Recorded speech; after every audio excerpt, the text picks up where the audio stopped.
भारत की भूमिका कहाँ से शुरुआत होती है? भारत की भूमिका कब स्टार्ट हुई, जब बांग्लादेश ने हमसे मदद मांगी या हम स्वतः ही जाके वहाँ काम किया? मार्च में इंदिरा गांधी जी ने ये जनरल मानेकशॉ को बुलाया और कहा कि Sam, we have to attack Pakistan. उन्होंने कहा, मतलब वो इंदिरा गांधी जी को स्वीटी के नाम से बुलाते थे, और उन्होंने कहा था कि sweetie, I can't massacre my army, because अभी मॉनसून चल रहा है और जो नदियां हैं वो एकदम समुद्र की तरह हो गई हैं, तो neither we are prepared nor this is the right campaigning season, so I don't think I will be able to go to war. और आप मुझे बताएं कि साहब मैं अपना जो इस्तीफा है वो किस ग्राउंड पे दूं, हेल्थ ग्राउंड, मेंटल ग्राउंड या एडमिनिस्ट्रेटिव ग्राउंड। वो ऑपरेशन सर्चलाइट था क्या सर? ऑपरेशन सर्चलाइट को लॉन्च किया गया तो करीब मतलब लाखों लोग वहाँ, क्योंकि वहाँ के जो बुद्धिजीवी थे उनको मारा गया।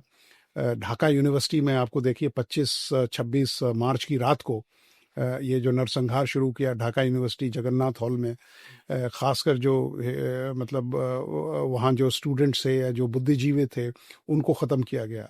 जो राजबर लाइंस थी जहाँ ईस्ट पाकिस्तान राइफल्स के वो थे, उस पर उन्होंने कब्जा किया और वहाँ लोगों का कत्लेआम किया, और लाखों महिलाओं की अस्मत उन्होंने लूटी। भारत की प्राइम मिनिस्टर, आपको याद होगा, PL 480 में के तहत अमेरिका गई थी, और अमेरिका का झुकाव या कोई लगाव भारत की तरफ कोई बहुत ज़्यादा नहीं था, और वहाँ के अखबारों में ये साया हुआ था कि Indian prime minister comes with a begging ball. पहले तो ईस्टर्न जो पाकिस्तान था उसके ऊपर अटैक को प्लान किया था, लेकिन पाकिस्तान के पास अमेरिका का पूरा सपोर्ट था, तो उन्होंने ये कहा कि हम 2 फ्रंट पे वॉर लड़ेंगे। तो उन्होंने जो वेस्टर्न फ्रंट है उसको भी खोल दिया, तो भारत को ये लड़ाई दोनों फ्रंट्स पे लड़नी पड़ी, ईस्टर्न फ्रंट पे भी और आपके वेस्टर्न फ्रंट पे भी। अमेरिका जब धमकी दे रहा था कि हमारी 7th फ्लीट आ चुकी है, तब इंदिरा गांधी ने कहा कि देखेंगे, अब तो तब तक तुम आओगे तब तक हम पाकिस्तान के 2 टुकड़े कर देंगे। लोंगेवाला अगर पोस्ट की हम बात करें, जो राजस्थान में है, ठीक है, वो पोस्ट बड़ा फेमस हुआ, उसके ऊपर एक मूवी भी बनी, बॉर्डर मूवी। तो उसमें जो मेजर थे, मेजर चांदपुरी, उनके बारे में थोड़ा सा बताइए। उनका बड़ा वो हीरो कहे जाते हैं 1971 के। 1971 में जो 93,000 फौजी हमने सरेंडर कराए थे, उसके बाद उन्हें वापस कर दिया गया था। तो ऐसा एक्शन क्यों लिया गया था? पाकिस्तान ने लेकिन तारीख से कुछ सीखा नहीं है, सन 71 से कुछ नहीं सीखा। अभी भी हालात, अभी भी देखिए बलूचिस्तान अलग होने वाला है, गिलगिट बाल्टिस्तान में माजरा आप देख रहे हैं, खैबर पख्तूनवा में क्या है, सिंध अलग से होना चाहता है। तो मैं तो मुनीर साहब से यही दरख्वास्त करूंगा कि साहब वतन की फिक्र कर नादा, वतन की बर्बादी आने वाली है।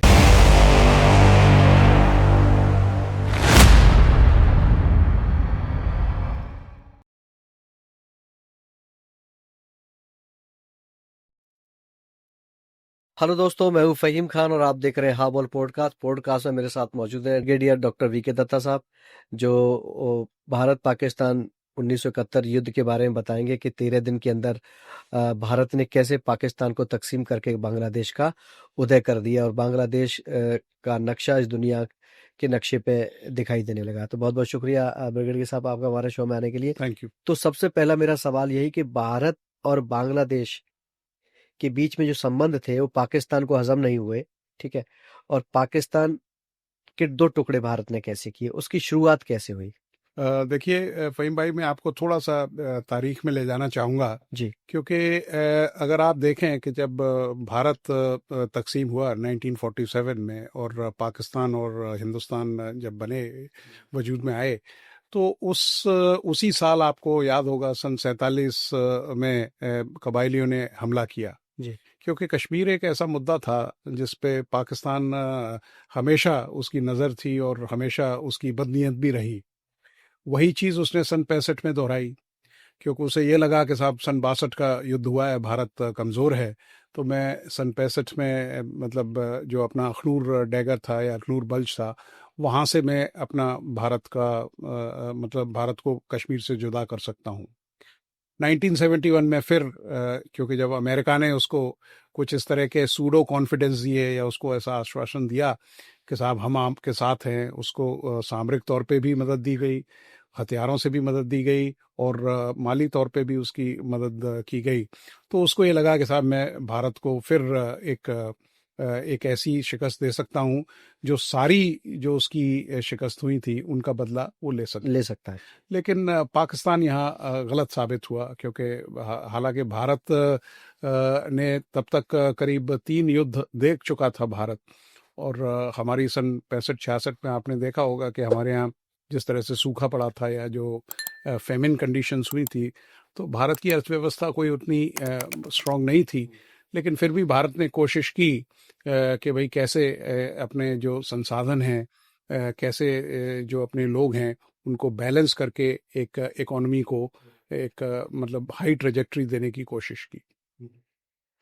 सर आज 16 दिसंबर है और 16 दिसंबर की अगर बात करें तो बड़ा हिस्टोरिकल डेज है आज। तो आज के दिन ही दुनिया के नक्शे में बांग्लादेश उभर के आया, ठीक है।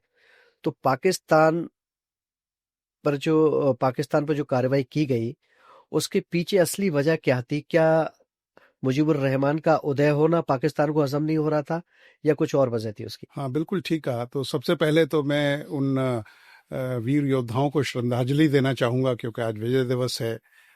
और आपने ठीक कहा कि भारत ने एक ऐसा निर्णायक युद्ध लड़ा और 13 दिन में पाकिस्तान की 13वीं कर दी।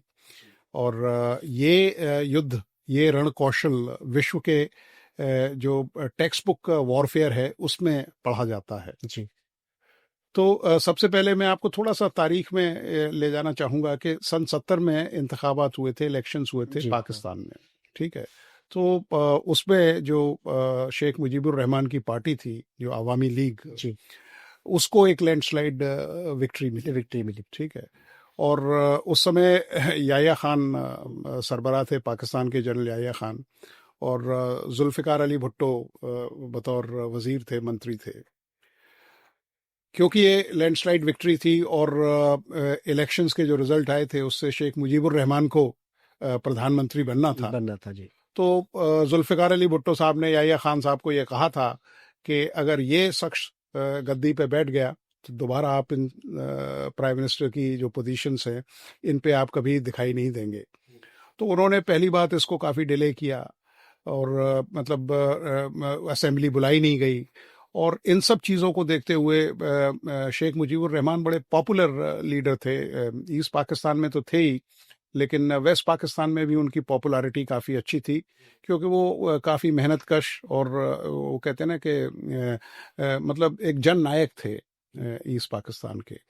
तो जब उनको ये पता लग गया कि साहब सरकार के अंदर उनकी नीयत ठीक नहीं है, तो वहाँ ईस्ट पाकिस्तान में इसका विरोध होना शुरू हुआ और अवामी लीग जो है वो सड़कों पे आई। और ये चीज़ वेस्ट पाकिस्तान में जो हुक्मरान थे उनको बर्दाश्त नहीं हुई।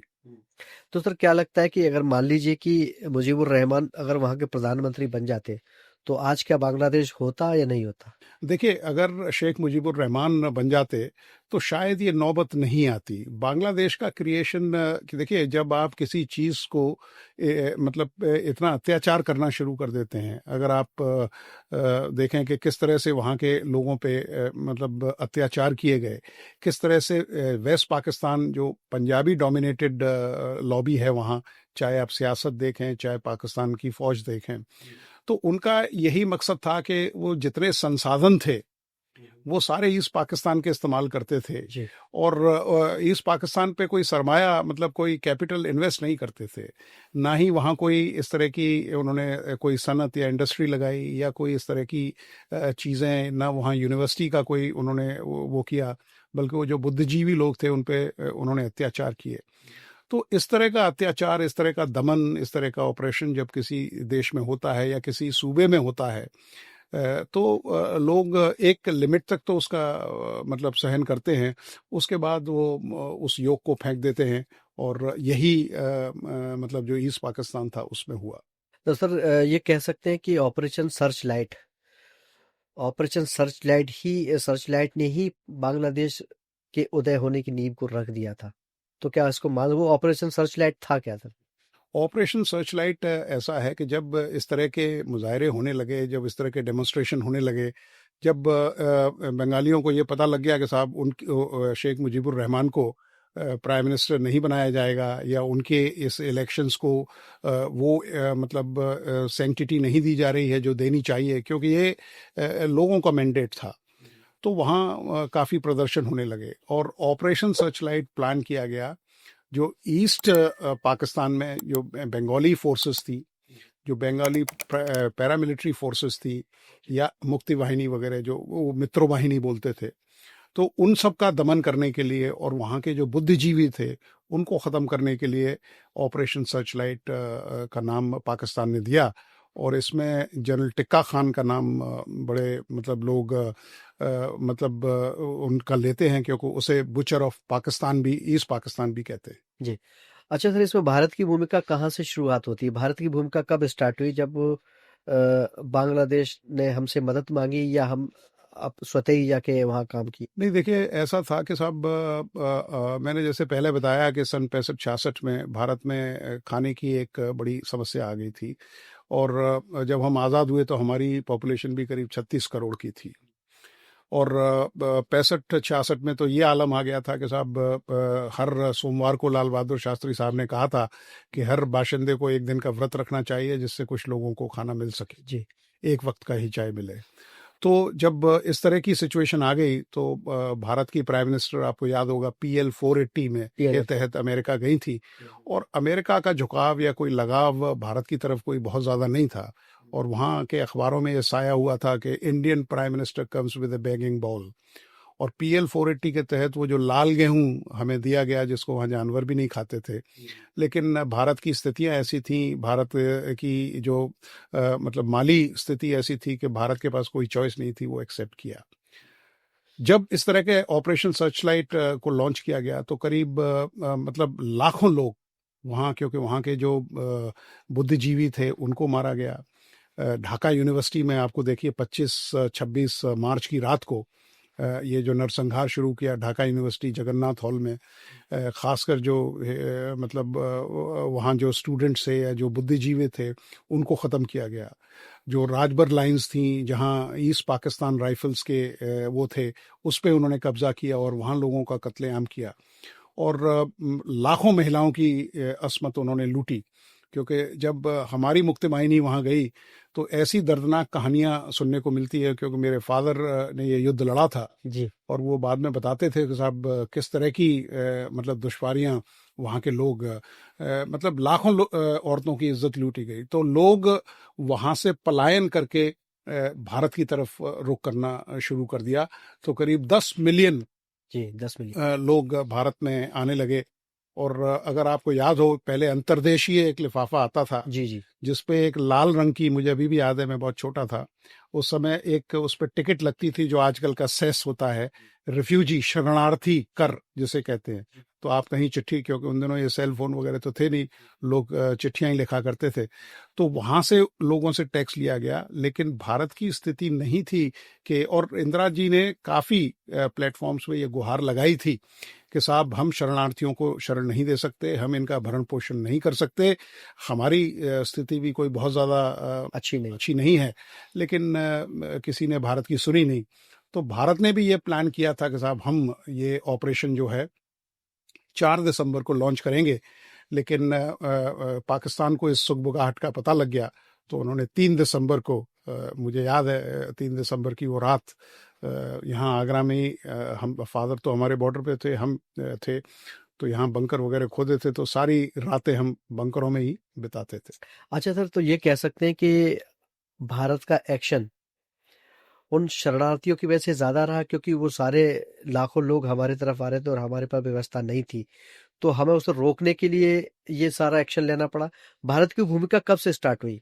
देखिए, भारत ने कभी ये नहीं चाहा कि, क्योंकि जब भारत ने स्वेच्छा से पाकिस्तान को ईस्ट पाकिस्तान का हिस्सा दिया, और भारत ने मतलब कभी ये ना तो इच्छा व्यक्त की और ना ही वो इस तरह की मंशा रखता है, क्योंकि ना हम कॉलोनियलिज्म में या नियो कॉलोनिज्म में या इंपीरियलिज्म में विश्वास रखते हैं। तो भारत ने कई प्लेटफॉर्म्स में ये मुद्दा उठाया कि साहब इन शरणार्थियों को हम शरण नहीं दे सकते। लेकिन पाकिस्तान ने, और आपको याद होगा जनरल टिक्का खान का ऑपरेशन सर्च लाइट में उन्होंने कहा था कि I want this land without people. क्योंकि मुझे संसाधन चाहिए, क्योंकि पटसन जूट वगैरह का बांग्लादेश जो है या ईस्ट पाकिस्तान आप कहिए, वो बहुत बड़ा एक मरकज था, सेंटर था। सही कहा। लेकिन मतलब इस तरह का डिक्टेट लेके जब जनरल टिक्का खान को वहाँ भेजा कि मुझे ये ज़मीन चाहिए, यहाँ के लोग नहीं चाहिए, तो आप समझ सकते हैं कि किस तरह से उन्होंने कत्लेआम किया होगा। और ये सब चीज़ों को देखते हुए भारत ने ये बीड़ा उठाया कि भाई हम जितने भी शरणार्थी आए हैं इन्हें वापस बांग्लादेश में भेजा जाए।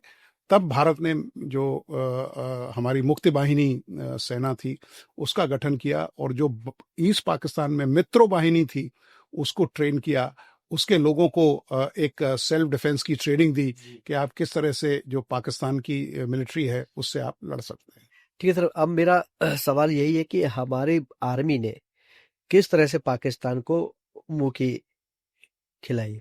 देखिए, आपको याद होगा जनरल सैम बहादुर, अपने जो सैम मानेकशॉ थे, वो chief of the army staff थे, और वैसा व्यक्तित्व मैंने शायद मैं इतिहास का भी पूरा सर स्टोरी बताइएगा पूरा। हाँ बिल्कुल, क्योंकि मार्च में जब ये कंडीशंस काफ़ी ख़राब हो गई, क्योंकि मार्च से लोग ऑपरेशन सर्चलाइट के बाद भारत में आने लगे, और वो जो टिकट की मैं बता रहा हूँ उस पर भी पोटली सर पे रखी बच्चों को साथ लेके लोग आ रहे थे। मुझे अभी भी याद है वो टिकट, गूगल पे आप देख सकते हैं। तो जब मार्च में इंदिरा गांधी जी ने ये जनरल मानेकशॉ को बुलाया और कहा कि Sam, we have to attack Pakistan, हमारे पास और कोई चॉइस नहीं है, हमने हर प्लेटफॉर्म पे दस्तक दी है लेकिन कहीं से भी कोई संतोषजनक हमें आंसर नहीं मिल रहा। तो अच्छा, उन दिनों थोड़ा श्रीमती गांधी का भी अपना एक पॉलिटिकल इंटरेस्ट था, क्योंकि उनकी भी जो पॉलिटिकल स्टैंडिंग थी वो थोड़ी सी हिल रही थी। तो मार्च में जनरल सैम मानेकशॉ को उन्होंने बुलाया और उन्होंने कहा कि I want you to attack in April. जी, तो और उन्होंने ये कहा कि अप्रैल मई में देयर इज़ नो क्वेश्चन, क्योंकि उन दिनों वहाँ मानसून रहता है। और जनरल मानेकशॉ अपनी फोर्थराइट व्यूज़, अपने इंटेग्रिटी, अपनी ऑनेस्टी और डेडिकेशन के लिए एक ऐसी मिसाल हैं जो दूसरा कोई उनका सानी इस विश्व में नहीं है। और उन्होंने कहा, मतलब वो इंदिरा गांधी जी को स्वीटी के नाम से बुलाते थे, और उन्होंने कहा था कि sweetie, I can't massacre my army, because अभी मॉनसून चल रहा है और जो नदियां हैं वो एकदम समुद्र की तरह हो गई हैं, तो neither we are prepared nor this is the right campaigning season, so I don't think I will be able to go to war। और आप मुझे बताएं कि साहब मैं अपना जो इस्तीफा है वो किस ग्राउंड पे दूं, हेल्थ ग्राउंड, मेंटल ग्राउंड या एडमिनिस्ट्रेटिव ग्राउंड्स पे। अच्छा जी, और वो सैल्यूट मार के वहां से चले आए। फिर क्या हुआ था? उसके बाद इंदिरा गांधी ने फिर उनको बुलाया कि नो, आई वांट यू। उसने कहा no, I have already told you my decision and, but उन्होंने ये कहा कि तो इंदिरा गांधी जी ने उनसे पूछा कि हम कब लड़ाई के लिए जा सकते हैं, तो उन्होंने कहा कि मैं अक्टूबर के बाद कभी भी we can plan an operation, और मैं आपको ये अश्योर दिलाता हूं, क्योंकि वो ये हमेशा कहते थे कि वी हैव टू फाइट, कहता मेरा काम है लड़ना, एंड फाइट टू विन, क्योंकि जो एक हर एक सैनिक का उद्देश्य रहता है। तो उन्होंने कहा मैं अक्टूबर के बाद आपको एक ऐसी जीत दिलाऊंगा कि पूरा विश्व इसको याद रखेगा। और वही हुआ 16 दिसंबर को, आज के दिन किस तरह से आज भी इस जो वॉरफेयर है उसको बड़े सम्मान की दृष्टि से, बड़ी अच्छी रण कौशल की दृष्टि से देखा जाता है। तो कैसे, किस किस मोर्चे पे हमारी सेना लड़ी, कैसे लड़ी सर वो थोड़ा? देखिए, 3 दिसंबर की रात को पाकिस्तान, क्योंकि पाकिस्तान ने एक हमला भारत के ऊपर किया और 13 एयरफील्ड्स को उसने चुना, और हमारा जो आगरा है वो भी उसमें से एक था। जी, क्योंकि अर्ली इंडिकेशंस ऑफ वॉर होते हैं और कुछ इमीडिएट इंडिकेशंस ऑफ वॉर होते हैं, तो करीब अक्टूबर से ये शुरुआत हो गई थी इस बात की। हमें याद है ब्लैकआउट की प्रैक्टिस होनी शुरू हो गई थी। अच्छा, उन दिनों थोड़ा मौसम भी सर्द हो जाता था, बंकर खुदने शुरू हो गए थे, तो हमारी मदर भी हमको, मतलब हम बंकरों में ही रात को सोते थे। अच्छा। हाँ, क्योंकि सायरन बजते थे, प्रैक्टिस होती थी। और 3 दिसंबर को मुझे याद है विविडली, इतने बड़े धमाके हुए आगरा में हुए थे, ब्लैकआउट हुआ था, और क्योंकि उतनी आबादी नहीं थी तो आवाज़ बड़ी दूर तक सुनाई जाती थी, मतलब आसपास के गांव तक सुनाई दी गई। और उसी समय भारत के ऊपर जब ये अटैक हुआ तो इंडिया ने रिटेलिएट किया, और 3 दिसंबर से इस युद्ध का आगाज हुआ। तो भारत ने इसको पहले तो ईस्टर्न जो पाकिस्तान था उसके ऊपर अटैक को प्लान किया था, लेकिन पाकिस्तान के पास अमेरिका का पूरा सपोर्ट था। तो उन्होंने ये कहा कि हम 2 फ्रंट पे वॉर लड़ेंगे। तो उन्होंने जो वेस्टर्न फ्रंट है उसको भी खोल दिया। तो भारत को ये लड़ाई दोनों फ्रंट्स पे लड़नी पड़ी, ईस्टर्न फ्रंट पे भी और आपके वेस्टर्न फ्रंट पे भी। भारत ने जो पाकिस्तानी व बांग्लादेशी सैनिकों को जो ट्रेनिंग दी थी, वो किस तरह की ट्रेनिंग थी? और मुझे पता है कि मैंने पढ़ा भी था कहीं कि हमारे सोल्जर्स ने, आर्मी ने उन लोगों को जो रॉकेट लॉन्चर चलाना सिखाया, वो बड़ा गजब का प्लान था उनका। उन्होंने बिना रॉकेट लॉन्चर के ही उन्हें रॉकेट चलाना सिखा दिया। वो क्या प्लान था पूरा? देखिए क्योंकि और उसमें मुझे लगता है कि आगरा के लोग भी शामिल थे। बिल्कुल, हाँ। देखिए वॉरफेयर में वो कहते हैं ना कि everything is fair in love and war, ठीक है सर। तो अक्टूबर के बाद ये बिल्कुल निश्चित हो चुका था कि भाई दोनों देश युद्ध के लिए जाएंगे, और who blinks first, that was the only question. तो भारत ने अपनी जो कुछ हमारे जो ऑफिसर्स थे, कुछ जूनियर कमीशन ऑफिसर्स थे और बाकी सैनिक थे, उनको मित्र जो हमारी थी मुक्ति बाहिनी के रूप में, उनको ईस्ट पाकिस्तान में दाखिल किया। वहाँ के लोगों को सेल्फ डिफेंस के बारे में तैयार किया गया, उनको हथियार दिए गए, और इन सब सामरिक तौर के से मदद उनकी की गई, और उनको बताया कि आप कैसे पाकिस्तान, क्योंकि पाकिस्तानी सेना कोई बहुत प्रोफेशनल आर्मी नहीं थी, और जिस तरह से वो अय्याशी में वहाँ इन्वॉल्व थी, क्योंकि आप देखिए वहाँ जो बंकर से जब भारत की सेना ने वहाँ उनको कैप्चर किया, तो इस तरह की कई चीज़ें मतलब वहाँ मिली, स्त्रियों के शव, उनके साथ बदसलूकी जो की गई, और भी कई चीज़ें मिली जिनका जिक्र यहाँ नहीं किया जा सकता। तो ये सब चीज़ें देखते हुए भारत के जो मुक्ति बाहिनी के सैनिक थे, हालांकि उन्होंने अपनी लाइफ रिस्क करते हुए कई हमारे ऑफिसर्स और सैनिक पकड़े भी गए, और उनके साथ उन्होंने काफ़ी अत्याचार किया, लेकिन भारत ये मतलब निर्णय ले चुका था कि अब हमें ये एक नया देश यहाँ बनाना है, क्योंकि ईस्ट पाकिस्तान को बिल्कुल ख़त्म कर दिया जाएगा नक्शे से। और वहाँ के लोगों में इतना जज्बा था कि जैसा आपने खुद बताया कि साहब कैसे वो रॉकेट लॉन्चर, मतलब अपनी जान पे मतलब की चिंता करे बगैर, बिना मतलब जो रॉकेट लॉन्चर के वो लॉन्च कर रहे थे। हाँ, वो गोला बारूद प्रैक्टिस कर रहे थे, और कई इस तरह के इनोवेटिव आइडियाज से। कई बार तो लकड़ी के हथियारों से उनको ट्रेनिंग दी गई, उनके पास इक्विपमेंट नहीं था, यूनिफॉर्म नहीं था। भारत की भी स्थिति कोई बहुत ज़्यादा अच्छी नहीं थी उन दिनों, लेकिन फिर भी कहते हैं ना कि एक युद्ध के लिए एक जुनून होना बहुत ज़रूरी है, और वो जुनून वो जो ईस्ट पाकिस्तानी बंगालीज थे उनके अंदर था कि हमें एक अपना अलग मुल्क मिलेगा, और एक हम अपने मुल्क की आज़ादी के लिए लड़ रहे। सर, आप कह रहे हैं कि जब आप छोटे थे तब ये युद्ध हुआ था, तो पाकिस्तानी सेना अंबाला, जोधपुर, कई फ्रंट से अंबाला होती आगरा तक अटैक किया था उसने। उस दौरान ताजमहल को भी खतरा था, है ना? तो ताजमहल को कई दिनों तक ब्लैक ग्रीन कपड़े से या ब्लैक कपड़े से ब्लैक था, मुझे याद है। उस दौरान कैसा था? देखिए ऐसा है कि पहले क्या था कि उस ज़माने में सन 71 में या सन 60 का जो दौर था, हमारी जो एवियोनिक्स थी या जो वॉरफेयर था वो इतना एडवांस नहीं था। ठीक है, सारे जितने भी एक्शंस थे, क्योंकि एयरक्राफ्ट से उनके पास नाइट फ्लाइंग कैपेबिलिटीज़ नहीं थी ज़्यादातर अपने हवाई जहाज़ों में।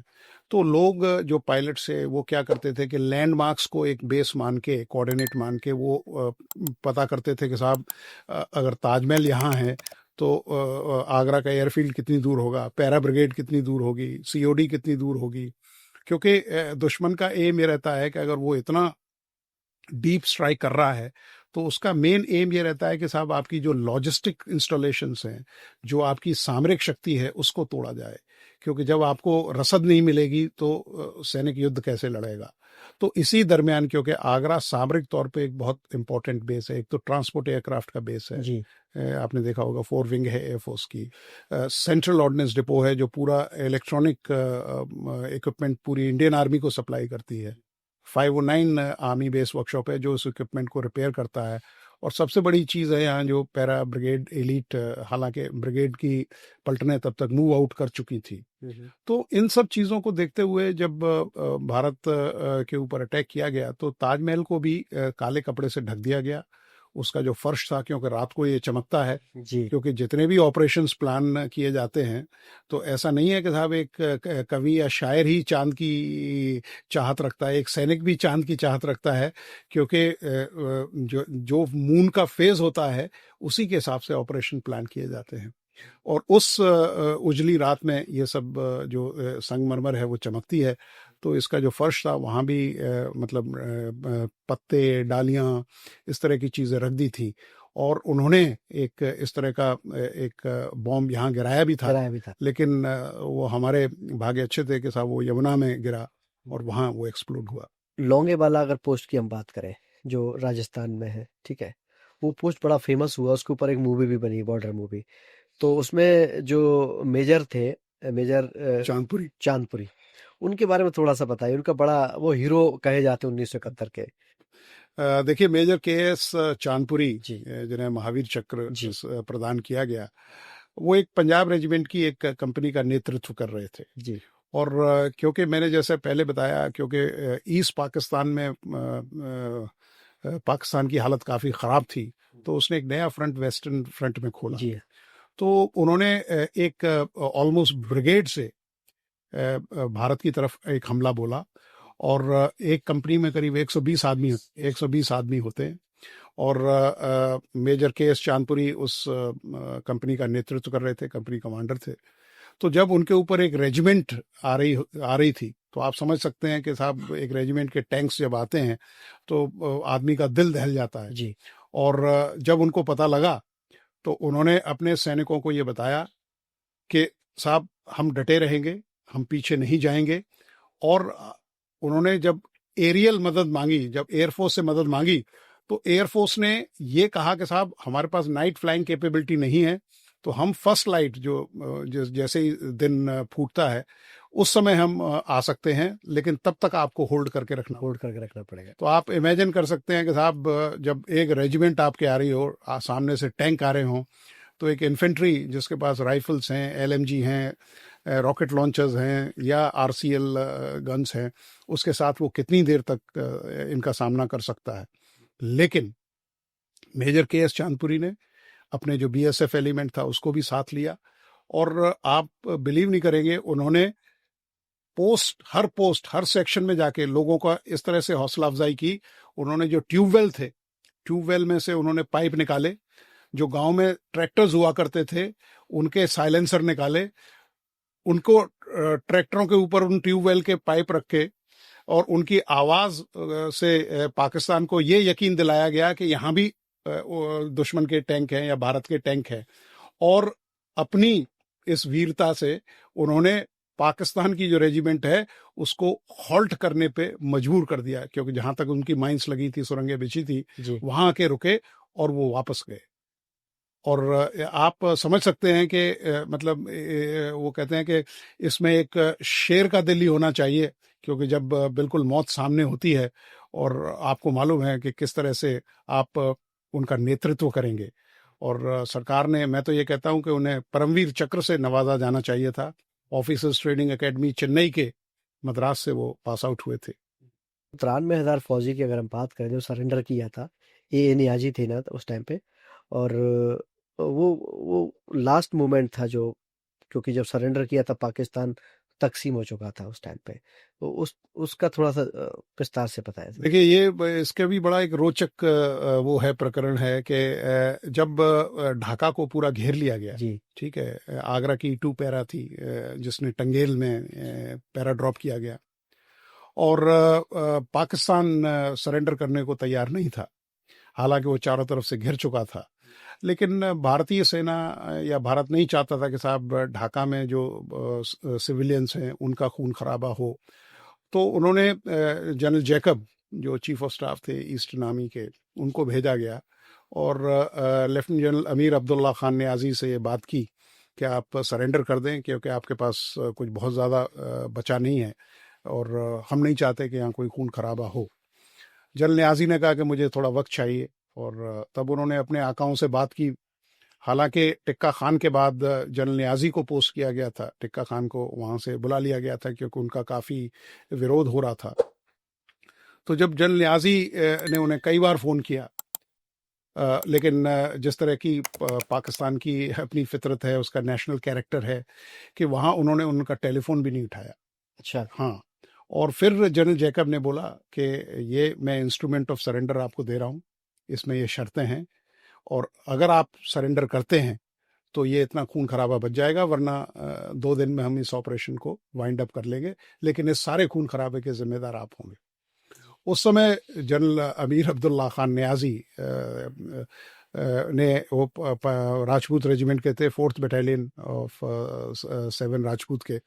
तब उन्होंने सर पे हाथ रखते हुए कहा, और दूसरे दिन जब जनरल जैकब गए तब उन्होंने कहा कि ठीक है, मैं सरेंडर करने को तैयार हूँ।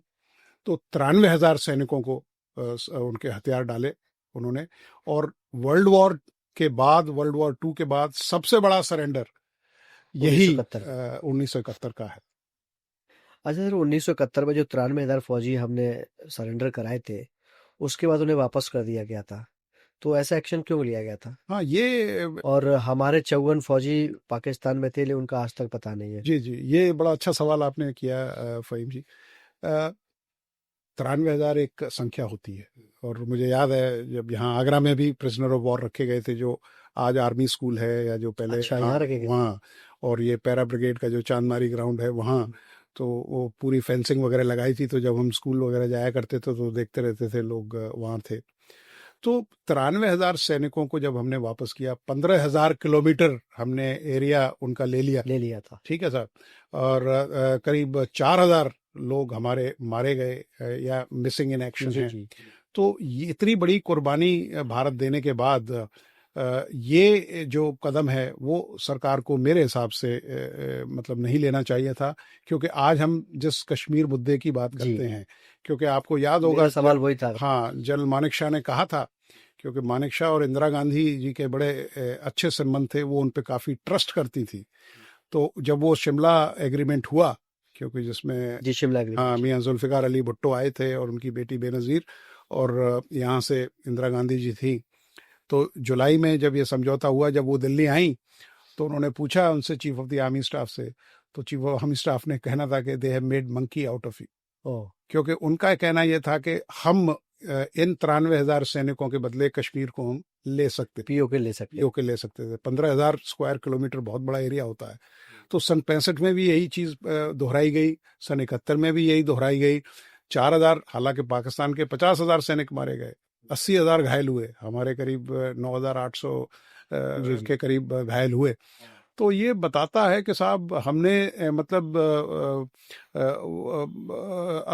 अपनी जो हमारी स्ट्रेटेजिक विजन थी, उसको थोड़ा सा हमें उसको अपना आकलन करके उसी समय हमें ये कश्मीर का मुद्दा था उसको सॉल्व कर लेना चाहिए। ये कह सकते हैं 1965 1971 में जो राजनीतिक कमजोरी हमारी आज भी हमें परेशान कर रही है। बिल्कुल कर रही है। आप देखिए, अब तो ये मुद्दा मतलब मल्टी लेयर्ड हो चुका है।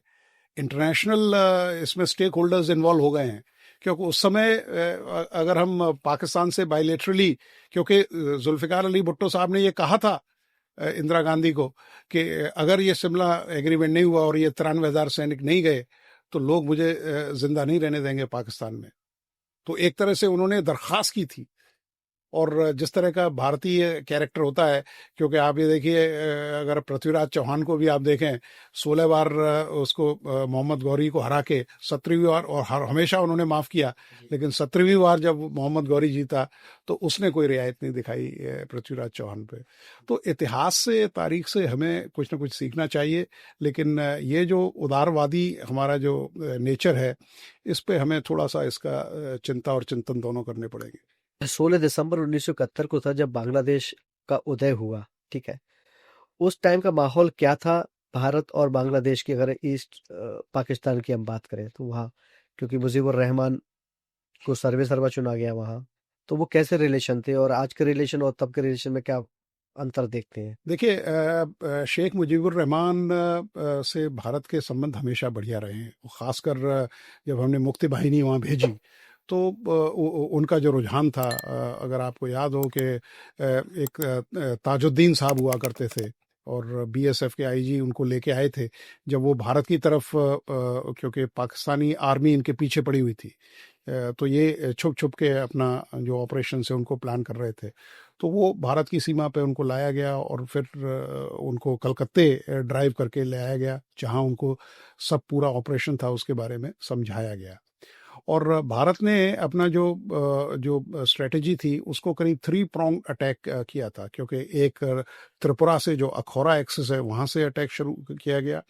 जनरल सगत सिंह, जिन्होंने चीन को भी सबक सिखाया था, क्योंकि वो एक ऐसे दबंग भारतीय सेना के जनरल थे, क्योंकि मेघना रिवर तक ही उनको कैप्चर करना था जो आदेश दिए थे। वो आगे तक चले गए। हाँ, वो आगे तक चले गए थे क्योंकि उन्हें लगा कि मैं एक्सप्लॉइट कर सकता हूँ। हालांकि सरकार ने उस पर उन्हें काफ़ी मतलब वार्निंग वगैरह भी दी, लेकिन उनका ये कहना था कि जब मुझे लग रहा था कि भाई मैं देश के लिए कुछ और एरिया ले सकता हूँ तो मैंने एक्शन लिया है, मुझे कोई चिंता नहीं है, आप मेरे खिलाफ कोई भी एक्शन लें। तो इस तरह के जनरल्स थे, इस तरह की स्ट्रेटजी प्लान की थी, क्योंकि भारत ने हालांकि हमारे जो एयरफोर्स थी करीब 45 एयरक्राफ्ट हमने खोए उस युद्ध में, लेकिन पाकिस्तानी एयरफोर्स को जो ईस्टर्न पाकिस्तान में थी उसको बिल्कुल एनिलेट कर दिया। नाबूद कर। बांग्लादेश के आज जो हालात है, ठीक है, और हमारे रिश्ते अभी ठीक नहीं चल रहे, तो क्या लगता है कि हमारे ऊपर वो वर्चस्ववादी होने का आरोप लगाते हैं, तो आप इससे सहमत हैं?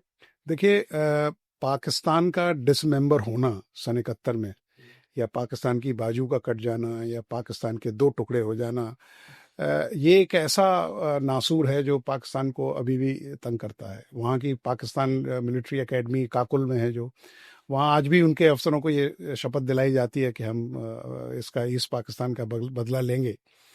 तो जिस तरह की सूरत हाल, हालांकि भारत और बांग्लादेश के संबंध बड़े मधुर रहे हैं, 5 अगस्त जब शेख हसीना जी की वहाँ हुकूमत थी जी। उसके बाद जिस तरह से पाकिस्तान का इन्वॉल्वमेंट वहाँ देखा जा रहा है, जिस तरह से पाकिस्तान आर्मी, पाकिस्तान आईएसआई के लोग वहाँ देखे जा रहे हैं, तो ये भारत के लिए बड़ा एक चिंता का सबब है।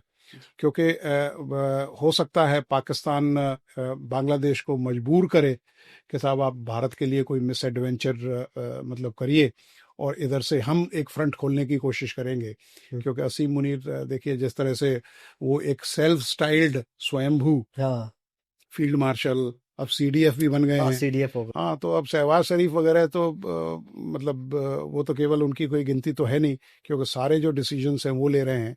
तो अपना जो वो कहते हैं पॉलिटिकल एम्बिशन गेन करने के लिए हो सकता है वो इस तरह का कोई मिस एडवेंचर करें, लेकिन भारत पूर्णतः तैयार है। सर, आपके फादर सर 1971 में की लड़ाई में शामिल थे, तो फादर क्या बताया करते थे? कोई इंटरेस्टिंग चीज बताइए कि हमने किस मोर्चे पे जाके क्या किया। देखिए उनका बड़ा अच्छा वो था, मैं एक प्रकरण उन्होंने बताया था मुझे, क्योंकि वो ईस्ट पाकिस्तान में भी थे, और फिर क्योंकि फोर्सेस की कुछ रिक्वायरमेंट हुई तो फिर बाद में वेस्टर्न थिएटर पे भी उनको एयरलिफ्ट करके ले जाया गया। तो उन्होंने एक बड़ा अच्छा वाकया बताया था कि साहब पाकिस्तान की कमर कब टूटी, क्योंकि पाकिस्तान इतनी जल्दी सरेंडर करने वाला नहीं था। उनकी एक गवर्नर की मीटिंग हो रही थी, और वो गवर्नर हाउस में चल रही थी, और इंडियन एयरफोर्स को ये टास्क दिया गया था कि साहब यहाँ उनको पता लगा कि साहब यहाँ मीटिंग चल रही है और यहाँ डिसीजन लिया जाना है, और we have to attack this governor house. तो हमारे पायलट्स के पास न तो उस समय कोई नक्शे थे, ना कोई इस तरह के कोऑर्डिनेट्स थे, तो और एवियोनिक्स भी उतनी एडवांस नहीं थी। तो आप ताज्जुब करेंगे कि साहब जो हमारे पायलट से उन्होंने टूरिस्ट मैप से उस गवर्नर हाउस की लोकेशन पता की, और जो पिन पॉइंटेड रॉकेट से वॉर किया, तो गवर्नर साहब वहां से भागते हुए दिखाई दिए, नियाजी साहब भागते हुए दिखाई दिए, और वो इतना डर गए कि साहब उसके बाद जो उनका हौसला था वो बिल्कुल टूट गया, क्योंकि उन्होंने तवक्को नहीं की थी कि साहब इतने हाई सिक्योरिटी जोन में भारतीय वायुसेना के एक पिन पॉइंटेड टारगेट को डिस्ट्रॉय, जैसे हमने मालदीव में किया था। जैसे मालदीव में किया, जैसे हमने अभी ऑपरेशन सिंदूर में किया है। तो ये एक इंसिडेंट वो बताते हैं कि साहब किस तरह का प्रिसीशन था, किस तरह का जुनून था लोगों में, और किस तरह से वो मतलब मोटिवेटेड थे कि हम देखिए भारत अगर चाहता तो ईस्ट पाकिस्तान भी भारत का हिस्सा था पहले, हम अपने उसमें मिला सकते थे, हमारी संस्कृति वगैरह सब मिलती है, लेकिन भारत ने कभी इस तरह की कोई इंपीरियलिज्म की कोई डिजाइन्स हैं वो कभी न तो इच्छा रखी, बल्कि ये सबसे बड़ा उदाहरण है कि भारत ने जो एक बार दे दिया उसकी रक्षा सुरक्षा के लिए भारत अपने पड़ोसियों की जो हमारी पॉलिसी है नेबरहुड फर्स्ट, उसका एक सबसे बढ़िया बेहतरीन मतलब उदाहरण है। सर कुछ और 1971 से जुड़ी चीजें कुछ बता सके आप दर्शकों को तो बताएं। 1971 में आप देखिए अमेरिका भारत के साथ नहीं था जी। और आप ये देखिए कि अमेरिका ने अपना 7वां बेड़ा भेजा था, क्योंकि जब पाकिस्तान बुरी तरह से हार रहा था, पाकिस्तान को पता लग गया था कि अब ईस्ट पाकिस्तान को 1965 में ही भेजा था तो नहीं 71 में भेजा। अच्छा 71 में जो 7th फ्लीट है वो भेजा और भारत पे प्रेशर डाला गया कि साहब या आप विड्रॉ करिए वरना वी विल अटैक यू। उस पे इंदिरा गांधी का क्या जवाब था? नहीं, इंदिरा गांधी जी ने एक संधि की थी जो विश्व को इतना पता नहीं था, हमने यूएसएसआर के साथ एक संधि की हुई थी और यूएसएसआर को जब इस बातचीत का पता चला कि साहब उनका 7वां बेड़ा 7th fleet bay of Bengal में आ गया है, बंगाल की खाड़ी में, तो जैसे ही वो पहुंचा तो उन्होंने अपने जो न्यूक्लियर सबमरीन थे वो बिल्कुल अमेरिका को पता भी नहीं चल पाया और जैसे ही 7th फ्लीट बंगाल की खाड़ी में आया तो तब तक यूएसएसआर के जो सबमरीन थे वो ऊपर आ गए, तो जो एफओएनसी था, जो इनका सीएनसी था 7th फ्लीट का, उसने वहां टेलीग्राम दिया कि they have already reach there.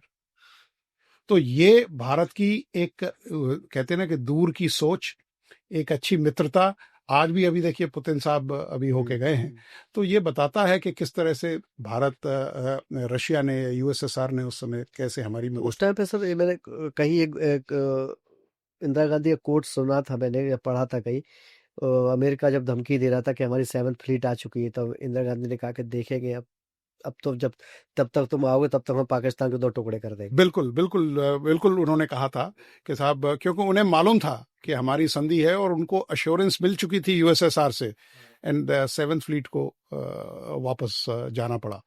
तो इस युद्ध में आप देखिए पूरी पाकिस्तान को एनिहिलेट करना, 7th फ्लीट अमेरिका जैसी शक्ति को अगर पीछे कदम लेने पड़े, तो ये बताता है कि भारत की क्या विजन थी, भारत की क्या डेडिकेशन थी और हमारी जो सशस्त्र सेनाओं का। दूसरा एक इंसिडेंट मैं आपको बताता हूँ इसका अपना आईएनएस खुकरी का, जी।